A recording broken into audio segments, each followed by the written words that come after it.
فرزند زہرا یہ حالات برے ہیں۔ کاشانہ بصیرت ایک ایسا مکمل یوٹیوب چینل جس پر محروم بصارت کے لیے بالخصوص اور تمام افراد کے لیے بالعموم سینکڑوں کی تعداد میں اسلامی کتب دستیاب ہیں۔ لہذا گزارش ہے کہ آپ اپنی ذمہ داری نبھاتے ہوئے کاشانہ بصیرت کو سبسکرائب کرنے کے ساتھ ساتھ بیل آئیکن کو پریس کیجئے تاکہ آپ علم کے حصول کے ساتھ ساتھ مذہب اہل بیت کی اشاعت میں بھی اہم کردار ادا کرتے رہیں۔ کاشانہ بصیرت۔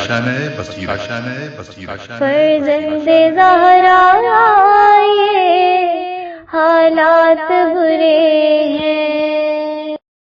Part number 9. Here the heading is an account of those who congratulated Abu Muhammad Hassan bin Ali alayhi salam upon the birth of his son, the Qaim alayhi salam.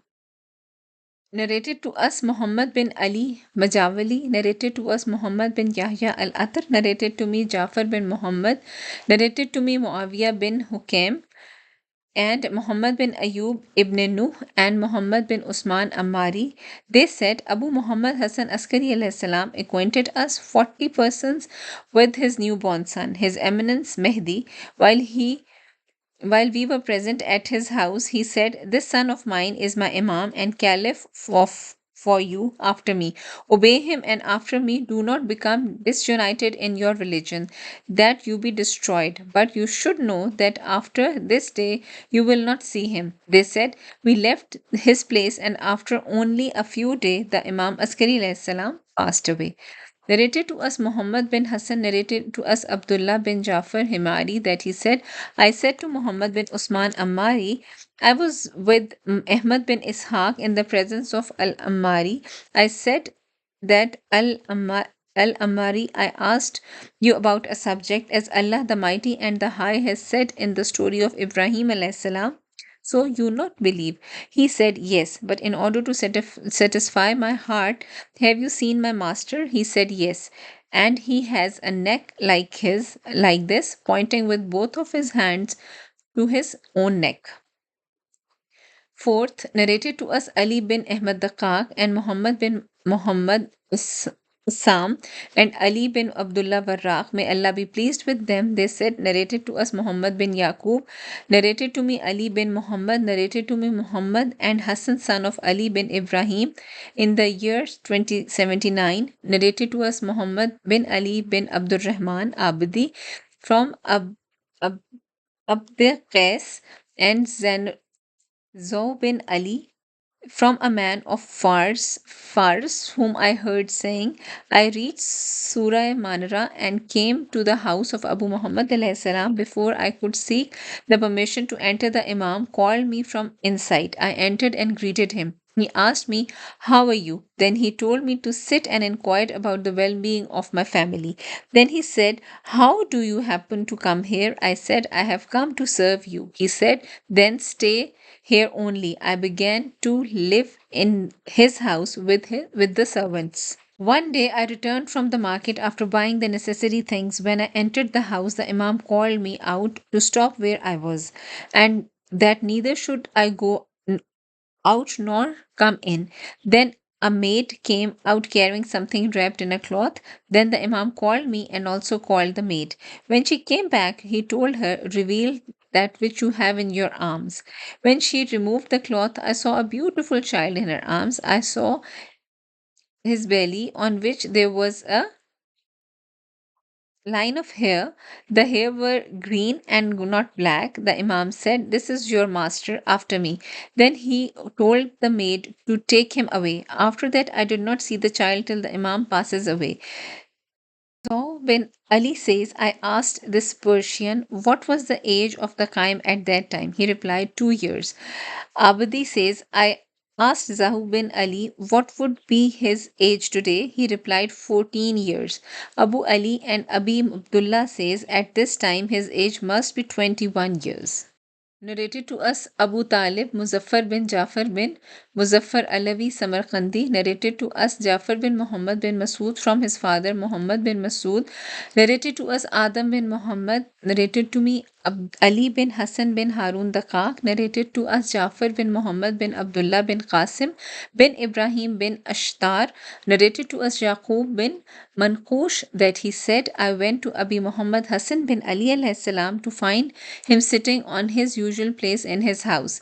There was a room to his right with a curtain at its entrance. I asked the Imam, O my chief, who is the master of this affair? He replied, lift that curtain. When I lifted the curtain, I saw a boy aged 10 or 8 years, having a broad forehead, fair complexion, pearl like upper lip, soft and clear palms, broad shoulders, long knees, a mole on the right cheek, hair reaching to the forehead, come out and went on to sit in the Imam's lap. The Imam said, this is your master. Then he got up, and the Imam said to the child, son, go back till the appointed hour. The child went into the room while I was watching him continuously. Then the Imam said to me, Yaqub, go and see who is in the room. I entered that room but did not see anyone there. Point number 6, narrated to us Abu Bakr Muhammad bin Ali bin Muhammad bin Nawafili, narrated to us Abul Hussein Muhammad bin Jafar Qasbani Baghdadi, narrated to us Muhammad bin Jafar Farsi, known by the title of Ibn Jarmaz, narrated to us Muhammad bin Ismail bin Bilal bin Mehmoon, narrated to us Azhari Masroor bin As, narrated to us Muslim bin Fadl, that he said, I went to Abu Sayyid Ghanim bin Sayyid Hindi in Kufa and asked him about his well being and asked him about what has passed on him. He said, I lived in a city of India that was called Kashmir, and I was among the 40 advisors of the king. And narrated to us my father, that narrated to us Saad bin Abdullah from Alan Kholaini, that he said, a group narrated to me from Muhammad bin Muhammad Ashari from Ghanim, who said, thus I was in Kashmir with the Indian king, and I was one of the 40 persons who sat around him in his court. We were scholars of Taurat, Injil, and Zabur. Once there was a discussion among us with regard to Prophet Muhammad, and we said that we have found him mentioned in our books. Thus, it was decided that I should go and find him and ask him about the correct religion. So I set out with some money. On the way, I was dropped and somehow managed to reach Kabul. From Kabul, I moved to Balkh, which was ruled by Ibn Abu Shur. I went to him and told him about myself. He summoned scholars to have a discussion with me on Islam. So I asked them about Prophet Muhammad. They said that he was the prophet and that he has passed away. So I asked them who his successor was. They said Abu Bakr. I told them to mention his lineage. They took his lineage up to the Quraysh. I said then the person whose successor is Abu Bakr was not a prophet, because we have found in our books that his successor would be his cousin, the husband of his daughter, and the father of his sons. All of them went to the king and said, this person has come out of polytheism and gone into disbelief. Therefore, he must be executed. I said, I am following one religion and my aim is only to spread my knowledge. So the king sent for Hussein bin Askib and said, O Hussein, have a discussion with this man. Hussein said, he has been surrounded by the scholars and jurists. How can I have a discussion with him? Take him aside and have a discussion with him as I have told you, and be lenient with him. The Hussein bin Askib took me aside and I asked him about Prophet Muhammad. He said, as the scholars have informed you, he was our prophet. But his successor is his cousin Ali ibn Abi Talib alayhi salam, the husband of his daughter Fatima and father of his sons Hassan and Hussein alayhi salam. I said, I testify that there is no God except Allah and that Muhammad is the messenger of Allah. He took me to the king and I declared my acceptance of Islam. Then I came with Hussein bin Askib to his house. He explained the teachings of Islam. I said, we have read in our book that there is a successor for every caliph. So, who is the successor of Ali? He replied, Hassan, then Hussein. And then he mentioned each of the names till he reached the name of Imam Hassan Askari alayhi salam. And then he said, now you yourself search for the successor of Imam Hassan Askari alayhi salam. So I set out to search for him. He said, one day I was walking on the bridge in Baghdad in a contemplative mood when a man approached and said to me, come to your master. He walked with me till he brought me to a house which had a garden. Suddenly I saw my master sitting there. When he saw me, he spoke to me in Hindi and he greeted me. He addressed me by my name and asked about each of the 40 persons separately. Then he said, "You are planning to go for Hajj this year with the people of Qom. Don't go for Hajj this year. Go to Khorasan and perform the Hajj next year." Throwing a small pouch to me, he said, "You may use it for your expenses and don't stay in anyone's house in Baghdad and don't tell anyone what you have seen." We set out from Uqba and our Hajj was not complete, and Ghnim went to Khurasan and he performed the Hajj the following year. Then he came to us kindly and did not enter Qom, and neither did he go for Hajj. He went to Khurasan instead and died there. May Allah have mercy on him. Muhammad bin Shazan from Kabuli, that I saw him with Abu Said, who remembered that I was in search of the true religion that I had found in Injil and for which I had left Kabul. Muhammad bin Shazan said, "I have received news that he has reached till here. I continued to search for him till I found him and asked him about this story. He said that he was still in search. He settled down in Medina.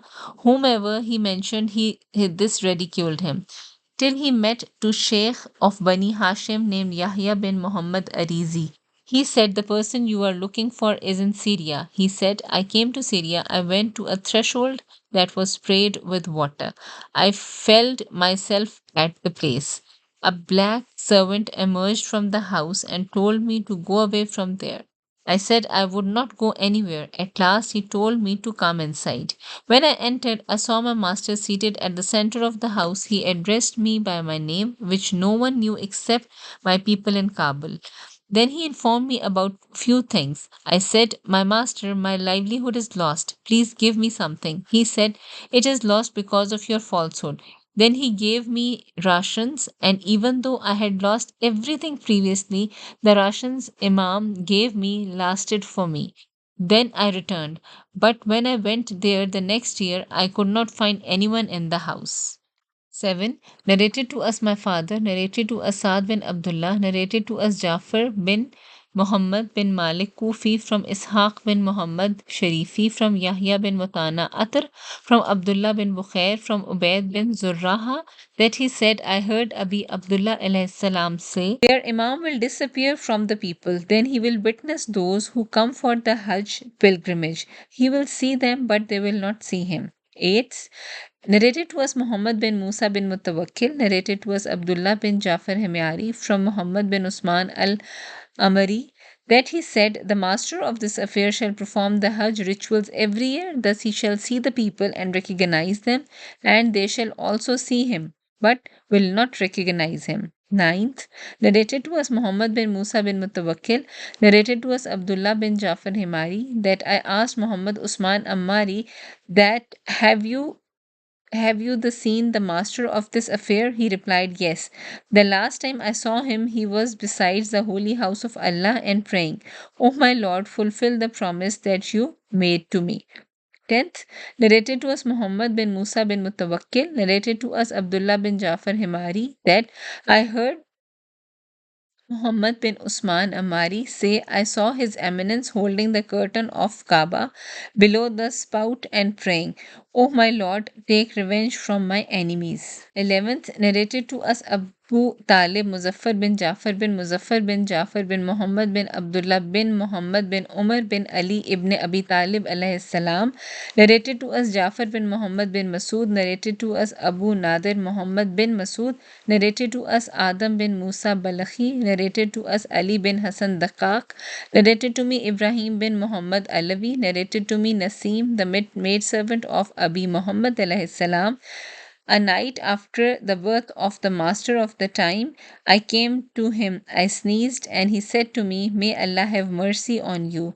Nasim says, "I became very pleased at this." His Eminence said, "Shall I not give you glad tidings about your sneeze?" I asked, "What is it?" He said, "You are secure from death for 3 days."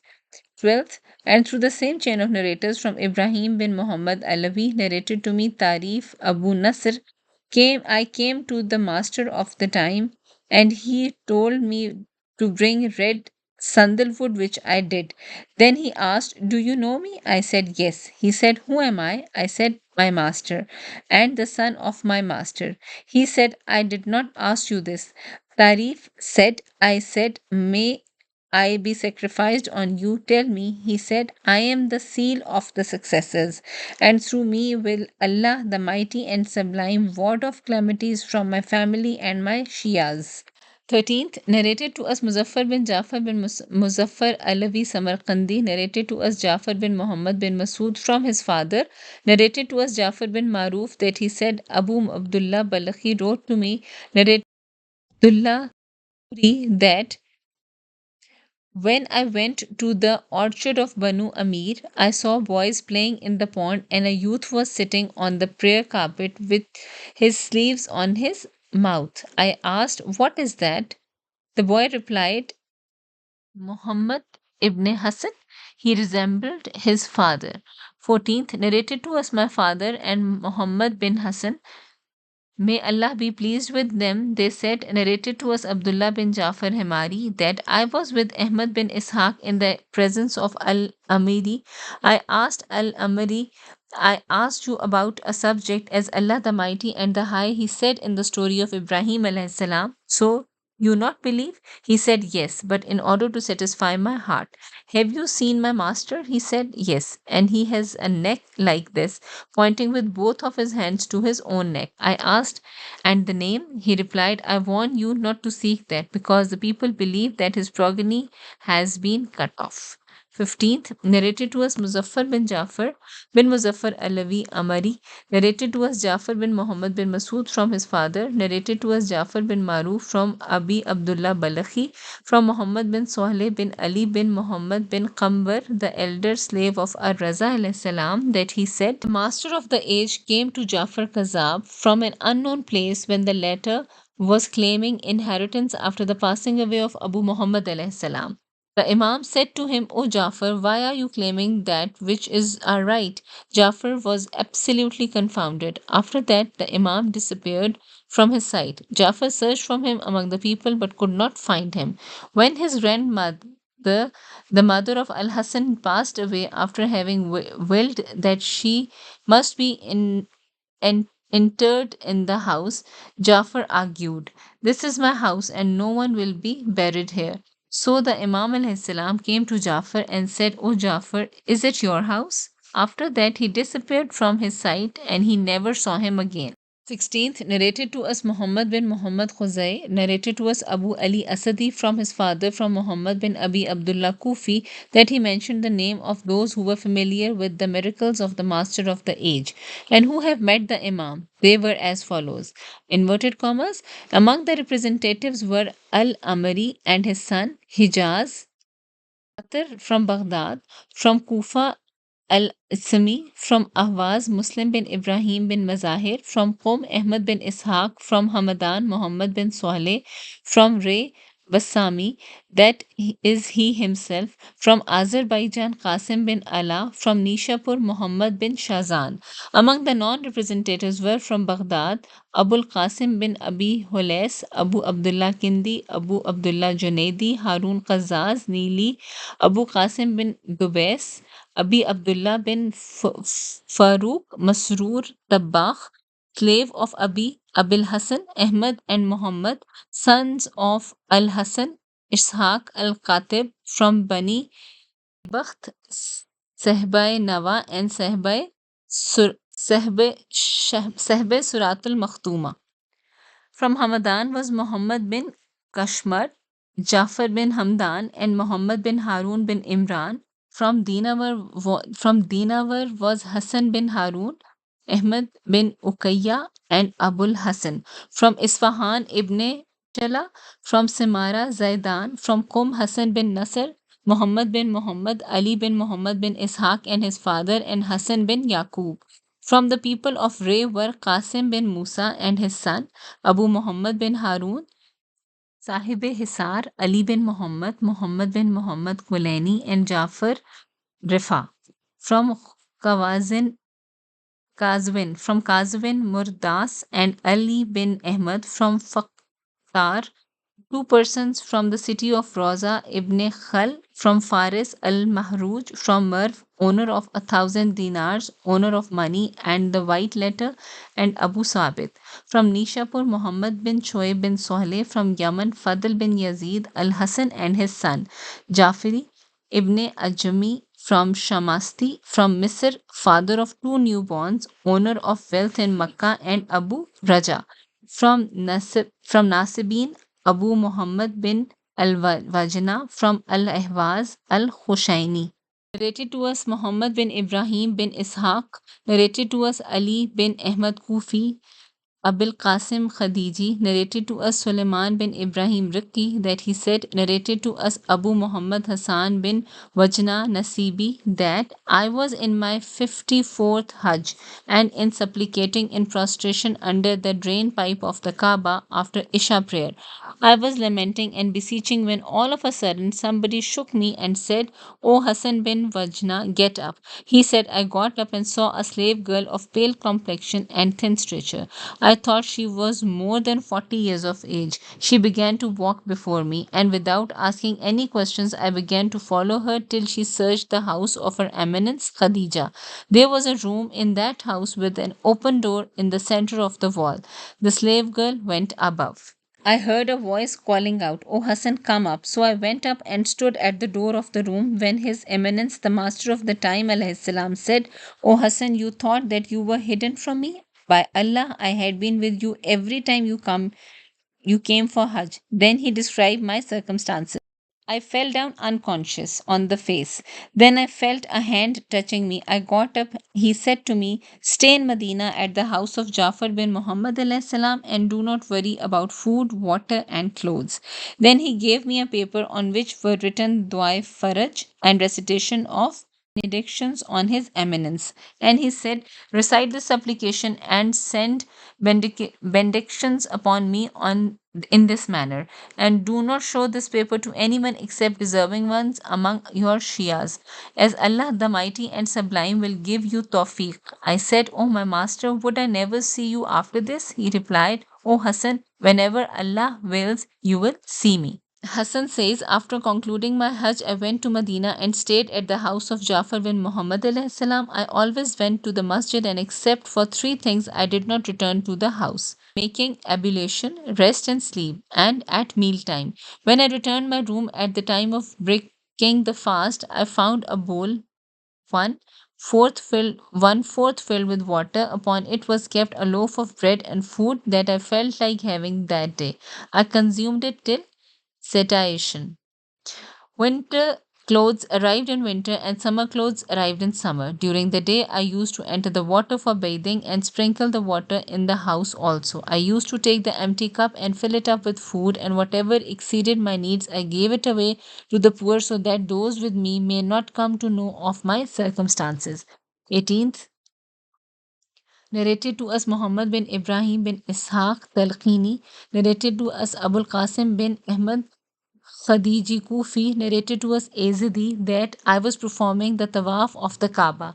I had completed 6 rounds and was starting on the seventh when I saw a young man on the right side of the Kaaba, and fragrance was coming from him. His awe had affected the people, and they had surrounded him so that they may speak to him. I have not heard anyone speak in a more pleasant way, nor seen anyone with a better demeanor. I also went there so that I may also get a chance to speak to him. But the crowd pushed me back. I asked the people who he was. People said, he is son of Allah's messenger who comes here for one day every year. He meet his special followers and speak to them. I called out, my chief, I also want to speak to you so that you may guide me. When he heard this, he threw some pebbles towards me, which I picked up. People asked, what did he throw towards you? I said, pebbles. I opened my fist, but saw that they were pieces of gold. I began to follow him till I joined him. He said, now my proof is complete on you. The truth has become manifest, and your blindness is gone. Do you know who am I? I said, no. He said, I am the Mahdi. I am the Qaim of the age. It's I who would fill the earth with justice and equity as it would be fraught with injustice and tyranny. The earth is never without divine proof. This is a trust with you. Convey it to your brothers and you who are steadfast on the true faith. 19th, narrated to us Muhammad bin Musa bin Mutawakkil, narrated to us Abdullah bin Jafar Himari from Muhammad bin Mazahir that I reached the city of Prophet Medina with the purpose to investigate the traditional reports of Abu Muhammad Hassan bin Ali the second, but I could not get any lead. I was finally compelled to move to Makkah. Once, while circling the Kaaba, I saw a wheat complexioned, handsome, and cultured young man. I moved towards him to consult him about my present problem.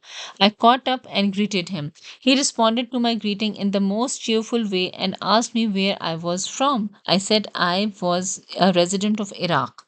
Then he asked me from which city I hailed. I said I was from Ahwaz. He was pleased with this and he exclaimed a nice welcome and said, May Allah bless for my meeting with you. Do you know a person in Ahwaz called Jafar Hamdani Husseini? I replied in the positive. I said I knew him well, but he was deceased. I said, May Allah have mercy on him. He spent all the time in worship and lived a pious life. Due to those good deeds, Allah the Mighty and Sublime gave him the best rewards. After he asked, Do you know Ibrahim bin Mazahir? I said I was him. He embraced me at once and said, Welcome, O Abu Ishaq. Where is the sign through which there was connection between you and Abu Muhammad alayhi salam? I said, Perhaps you mean the finger ring by which Allah the Mighty and Sublime graced me through Abu Muhammad Hassan bin Ali alayhi salam. I don't desire any other ring. So I took out the ring and the youth took it up very eagerly and lovingly touched it to his eyes and kissed it. Then he read all that was written on the edge of this ring. The holy names of Allah, Muhammad, and Ali were engraved upon it. After that, he said, May my life be sacrificed on them. I presented my question to him and he gave satisfactory replies. I also discussed the various aspects of relating traditional reports. Finally, he said, O Abu Ishaq, tell me about the great aim that you intend to achieve after completing your Hajj.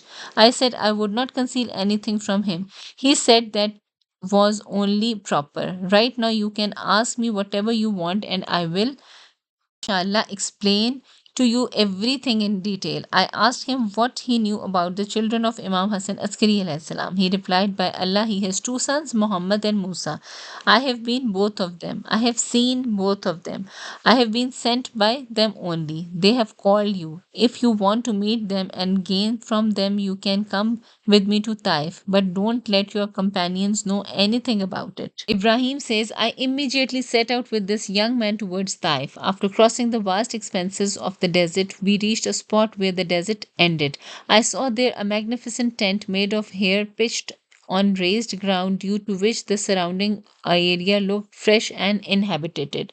When he halted there, my companion's youth went inside the tent and announced my arrival. The elder of the two gentlemen emerged from the tent. He was Al Hassan alayhi salam. He had a clear and youthful countenance. The color of his purified body was absolutely clear, eyebrows joined, soft cheeks, high nose. There was a mole on his right cheek which shone like a star and seemed to be a particle of musk on a mirror. The hair reached on the earlobe, and I saw such signs as I have never seen before, and I had never before seen familiar with such elegance and modesty. I rushed to him, fell at his feet, and began to kiss them. He said, O Abu Ishaq, congratulations to you. I was eager to meet you since a long time. Even though you lived far away, your face was always there in my imagination, as if no moment was without the best conversation and meeting. I thank my Lord, who is the owner of praise, that he saved me from meetings and discord, and that he bestowed me the opportunity to remain successful in the coming circumstances. After this discourse, he inquired about the other believers of Ahwaz.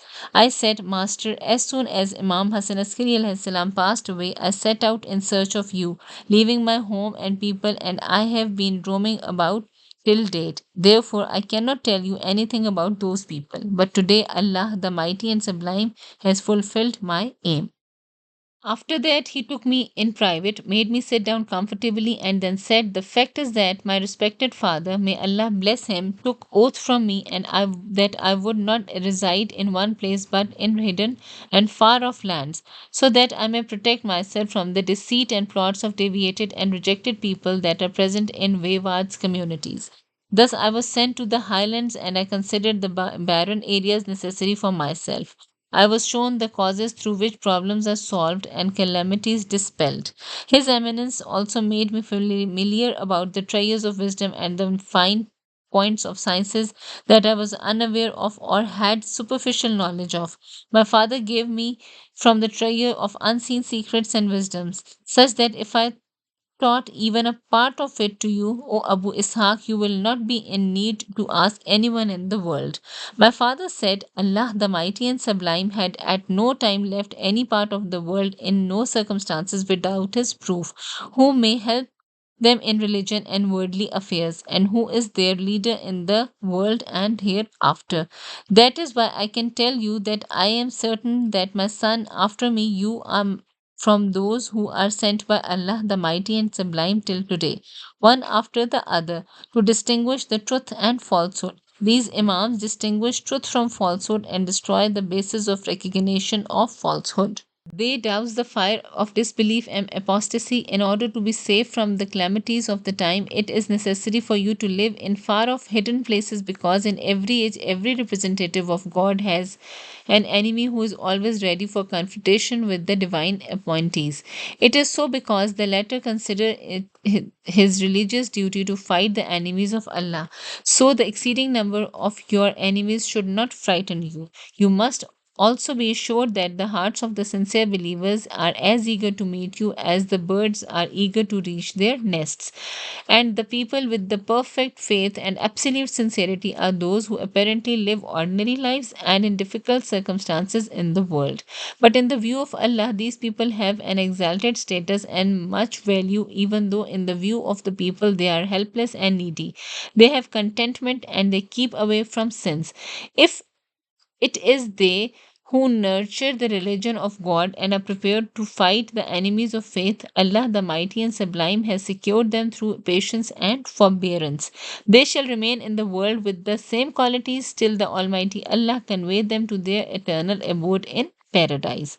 They have been endowed with patience so that in the times of distress they may display the jewels of their patience and bear all the calamities of the world without any reaction, and crossing each stage reach to the stages of the hereafter. So gain from knowledge, O son, disciple, the darkness of calamities and humility with the light of patience, so that the mighty Almighty Allah may remove that calamity from you, and be assured that all the calamities and problems that befall you, all of them increase your honor, because you are famous in the world as a righteous one. That is why your excellences are spoken of in all the areas. O son, as I can see that you have been defended verbally, that is why you have seen able to gain an upper hand over your enemies. As if I can see the yellow and white flag in the vicinity of Kaaba. Your followers are very loyal and sincere to you. They gather around you like pearls, and they glance at your house in hope of refuge like people stretch their hands towards the Hijr Aswad. Allah the Mighty and Sublime has created their hearts with pure love and blessed essence, and has kept it purified of every contamination and impurity of hypocrisy. They readily accept the ways of religion and its do's and don'ts, and they are away from mischief and corruption. Due their acceptance of divine laws, their countenance are always shining. Due to excellence, their bodies are strong and active. They are the ones who bring faith on the religion of truth, and it is these who will rush to pay allegiance to you. Allah, the Mighty and Sublime, has strengthened their bodies and increased their lifespans. They would pay allegiance to you under a tree with thick branches near the See, as a result of their elegance, the people of innovation and deviation will be scattered. The rise of reality will begin at this time, and the darkness of ignorance and misguidance will come to an end, through which the Almighty Allah will remove all the corruption from the earth, and after being erased completely, the ways of faith and religion will be established afresh. All this would happen through you. People will be involved in spiritual maladies at this time, but your followers and helpers will not be affected with these maladies. Your acceptance will be so widespread that even an infant in the cradle will be desirous of coming to you to pay the elegance. But those who are away from the straight path and like beasts, they will not be inclined to you. The rest of the world will, through serving you, obtain salvation and eternal joy. Due to you, the branches of honor will become green once more, and the edifice of respectability will remain firm in its location. Due to you, the lost pages of religious law and divine commandments will be restored. The clouds of success and help will rain for you. At that time, you will strangle your enemies and help your followers. At that time, on the whole of earth, there will not remain any oppressor that deviates from truth, and neither will there be any denier that consider the true commands debased. No enemy of yours will remain, and neither will be anyone that points out defects. No opponents will be left to oppose you. Thus, Allah, the Mighty and Sublime, helps one who relies on Him, because Allah does what he resolves to do. Then he said, O Abu Ishaq, keep this location and this meeting secret except from those who are reliable from among your brothers in faith. And when the signs of reappearance and advent become apparent to you, do not lag behind your brothers in reaching me, and make haste to obtain the effulgence of certainty and religion, so that you may obtain guidance. If Allah wills, Ibrahim bin Mazahir says, I stayed with His Eminence for some time to gain points of wisdom and clarification of many problems, and obtained the revival of faith in my heart. After that, I became nostalgic for my people, and with regret of separation from the Imam, asked him to allow me to leave. The Imam accorded permission